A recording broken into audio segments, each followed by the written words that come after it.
আর মাত্র কয়েক ঘন্টা জানা যাবে বরিশাল নাকি চিটাগং কার হাতে উঠবে বিপিএল শিরোপা। 40 দিনের ধুমধুমার সব লড়াইয়ে দেশি আর বিদেশিদের জমজমাট গোটা আসর। বড় নাম না থাকলেও তারকারা ঠিকই কেড়েছেন নজর।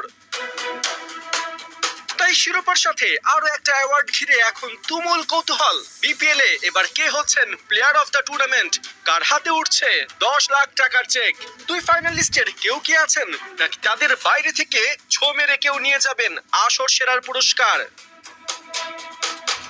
সম্ভাব্য প্লেয়ার অফ দ্য টুর্নামেন্টের তালিকায় প্রথম নামটাই খুলনা টাইগার্সের নাঈম শেখ। এবারের বিপিএল এ যে ধামাকা উপহার দেবেন তার জানান আগেই দিয়েছিলেন।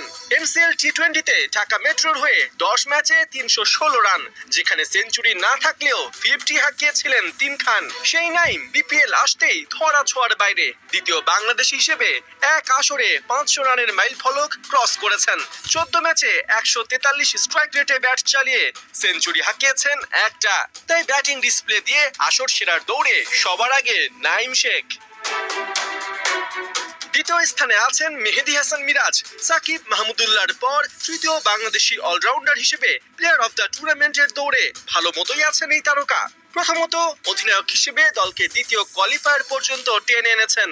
দ্বিতীয়ত নিয়েছেন 13 উইকেট, আর লাস্ট অফ অল ব্যাট হাতে 250-তে করেছেন 355 রান। ফলাফল বোলিং র্যাঙ্কিং এ 10 আর ব্যাটিং র্যাঙ্কিং এ 8-এ জায়গা করে নিয়েছেন মিরাজ।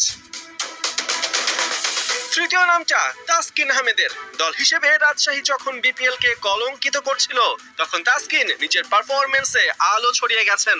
আসরের দ্বিতীয় ম্যাচে টি20 ইতিহাসে তৃতীয় বোলার হিসেবে নিয়েছেন 7 উইকেট। পারিশ্রমিক নিয়ে চরম অনিশ্চয়তার মাঝেও নিজের ডেডিকেশনে এক ফোঁটাও প্রভাব পড়তে দেননি। 12 ম্যাচে সর্বোচ্চ 25 উইকেট নিয়ে বোলারদের মধ্যে 1 নম্বরে আছেন টাইগার পেসার।